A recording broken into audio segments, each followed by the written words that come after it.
Hi guys, ever since I reviewed the fantastic Sigma 10-18 f2.8 for APS-C, people have asked me, how does it compare to the Tamron 11-20 f2.8 for APS-C? Well, let's talk about it.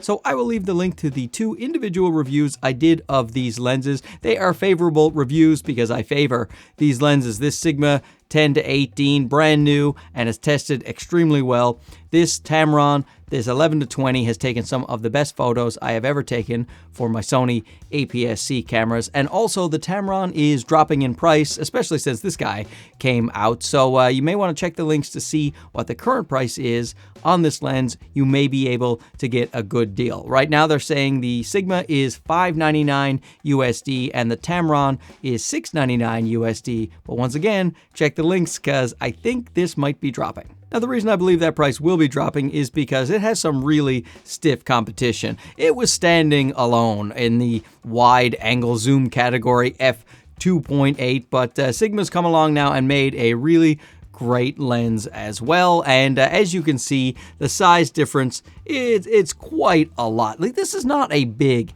heavy lens, but Sigma has just made this tiny little lens right here. This weighs 251 grams according to my scale, and the Tamron weighs 333 grams, and that is without lens caps or without the lens hood. But what's interesting is they both have a 67mm filter thread, which I enjoy because I have a lot of 67mm filters, a very common size. So it was great for Sigma, even though it's a tiny lens, to put that 67mm filter thread. I like that. Neither lens has an aperture ring or buttons or switches. You can't switch from autofocus to manual focus on it. Just a focus ring and a zoom ring on each of the two lenses. I do wish there were some switches and buttons, but you can't have everything. And while both lenses are made mostly of hard plastic and they have some rubber rings and a little metal too, they both feel really good in the hand or wherever else you'd like to put them. They feel like premium lenses, even though a lot of the lenses these days, no matter how expensive they are, they're being made of a hard, lightweight plastic so that it will be lightweight. They both have a weather gasket for weather sealing, and they both zoom externally, although that zoom does not go out very far on either lens. So when it comes to the lens hood, the Tamron has a regular petal lens hood that you are used to seeing. You just twist it on, whereas the Sigma lens, they have introduced a new push-on petal lens hood. It takes a little bit of getting used to. You just push it on and it locks, but they say the reason they're doing that is to decrease the overall size of the entire package. Now, before I get into the side-by-side very scientific tests for these two, because they can go so wide, and because I know a lot of my audience likes to film their gorgeous mugs when they're out vlogging, these two lenses are fantastic for vlogging with that wide angle focal length. So let's take it out into the streets and bother the people in my neighborhood, shall we? So here we are on the Sigma 10-18. I'm at 10mm because I want as wide of a field of view as I can to show this gorgeous background. Look at that gorgeous black car that I put there for your viewing pleasure. 10mm, plenty good for the old vlogging. You want to vlog your gorgeous mug, 10mm. It's really good for that. And 2.8, it also lets in a fair amount of light. You get a little bit of background separation. And even though I'm on active stabilization, which crops in about 10% here on the Sony a6700, you still have, plenty of room to play with. As a child passes me, wondering what I'm doing with my life at 45. I don't know, young lady, I don't know. This here is the Tamron 11-20 at 11mm, so it's going to be a tiny bit tighter, but still it is quite good when it comes to vlogging. I have used this lens a bunch for vlogging and I enjoy it very much. Even though it's a little bit bigger and heavier than the Sigma, it is certainly doable, looks good, still have that nice background separation. This street is extremely noisy and it's also extremely windy out right now, so I don't know if this microphone here, this is one from Ulanzi, it's actually a really affordable microphone and I'm enjoying the sound quality coming out of it, but we'll see how this little wind muff does in these windy conditions and if you can hear me at all. Otherwise, maybe I'll just put some music over this particular audio. Anyway, this is the Tamron 11-20 at 11 millimeters. Now, if you plan to only use the Sigma or the Tamron at their widest focal length, the 11 or the 10, I would actually suggest that you get this lens. This is the 11 millimeter f1.8 from Sony. You got a 1.8, so you get a little better background separation, and then you also get better low light conditions. You want to do some astrophotography, things like that, this lens will be a bit better for you. And also, the active stabilization communicates better with this lens than it does with third-party lenses. So this, as you can see from this footage, it is a little bit smoother than the Sigma and the Tamron. The active stabilization, it still works. It just doesn't work quite as well as with this Sony 11. So if you're going to use wide only, go with the Sony 11, but the other two lenses are far more versatile and will cover you in many more situations. So these are going to be some great lenses for vlogging if that is something that you want to do. Wide angle videography, wide angle photography, astrophotography with that F2.8. Both of these lenses are going to do great for you in many, many situations. Very versatile wide angle zooms for APS-C. But let's talk about specifically how they do against one another. So the first thing we're going to talk about is sharpness. Now the good news is, even though these are zoom lenses, they are quite sharp. Now when you zoom in all the way to say 200% and you're looking in the direct center, I find that the Tamron looks a tad sharper when you are pixel peeping. I mean, the Sigma is very close. It looks quite sharp and you can't really tell the difference. At least I can't tell the difference when I'm looking at the photos zoomed out. But if you're pixel peeping, I do find the Tamron looks a little bit sharper in the center. However, the Sigma looks quite a bit sharper in the corners. So in terms of corner to corner sharpness, the Sigma wins. But the direct center of the image, which a lot of people are focused on, the Tamron does seem to be a hair sharper. Now it depends what type of photographer you are, because these are wide angle lenses. A lot of people would use it for something like astrophotography or landscape photography. And in that case, you would want corner to corner sharpness. That would be more important to you than having the center a smidge sharper. So, but if you're somebody who is not taking those type of photos and you want it focused as sharp, as razor sharp as possible in the center, then you may prefer the Tamron. Focus breathing. The Sigma lens is definitely better in the focus breathing category than the Tamron lens. The Tamron lens is not terrible in terms of focus breathing, but it is definitely much more apparent than on the Sigma lens. So if you're doing a lot of long focus pulls in video,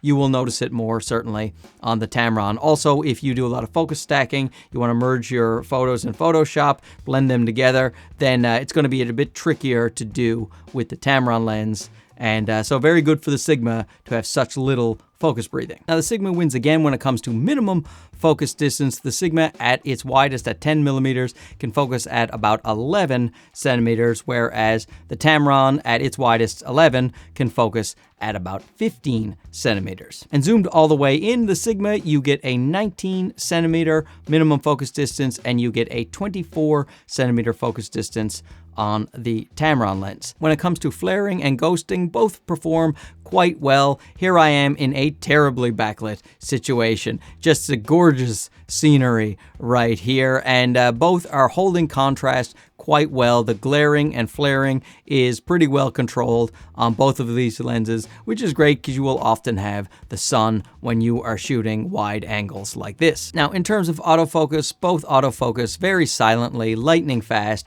very consistent. I can't tell any difference between the autofocus on these two lenses because they're both pretty much perfect in that regard. Another place they're pretty much perfect is chromatic aberration. You don't see much at all of the chromatic aberration on these two lenses. And also the LOCA, the longitudinal chromatic aberration, is also quite well controlled on both of these. I would say the Tamron is a little bit better when it comes to the LOCA compared to the Sigma, but both are really, really good. Now, when it comes to the Bokeh, both render the Bokeh very nice, very soft backgrounds. You do have to get very close to your subject because these are wide angle lenses in order to get some nice Bokeh back there, but you certainly can, and it's up to you to decide which one looks nicer to you. That is a bit of a preference. I really think that they are both quite pleasing to the eye, and related to the Bokeh is the Bokeh balls. Taking a look at some out of focus lights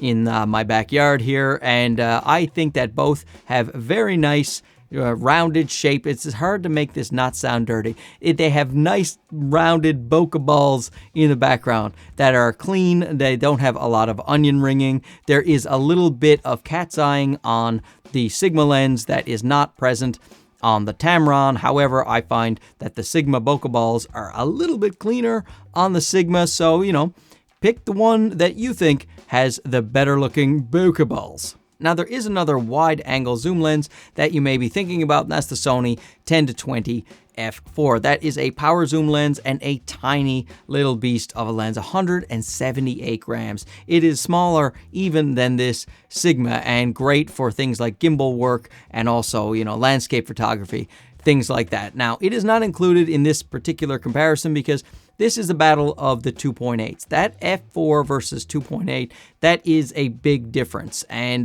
now, if you are only going to shoot f4 and up, like let's say you want to run a lens on a gimbal all the time, and you're going to shoot over f4, or if you're doing landscape photography and you're always over f4, then definitely the Sony lens is probably the one that I would pick up because it's just so small and convenient and lightweight. There's no focus breathing. Optically, it is absolutely amazing. But these two, that 2.8 versus f4, it is just something that I always opt for. I always want a lens that is better in low light and can give me more background separation. I am a sucker for the background separation and certainly low light conditions. And also, you can even use these lenses here in a studio. An f2.8, you could certainly get away with that in a studio. An f4, that is really pushing it. You're going to have some nice bright lights in your studio if you have an f4. So if you're going to be using a wide-angle zoom lens and you want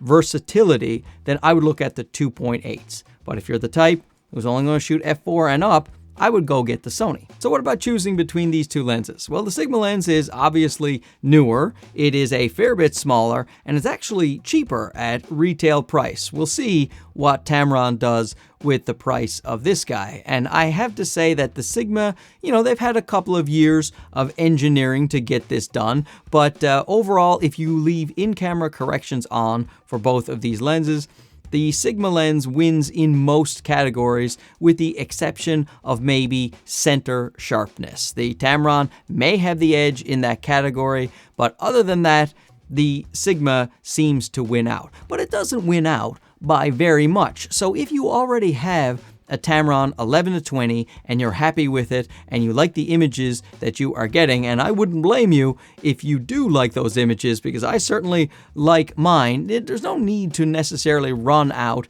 and get this lens instead. If you're happy with your lens, keep your lens. Or if you find a really good deal on one of these guys because they've been on the market for a while, then perhaps this lens is for you. But if you have neither of these two lenses and you're looking at the wide angle zoom category, you want an f2.8, probably the Sigma is the one you should look at first if you can find it in your area at a reasonable price. Anyway, you people who have stayed to the end, you are more than reasonable. You are my favorite people for watching this entire video. If you have a question or comment, leave it down below. Is this the type of lens that you would consider? If not, what type of lenses float your boat? We'll have a nice little discussion about it. Talk to you again soon. Okay, bye-bye.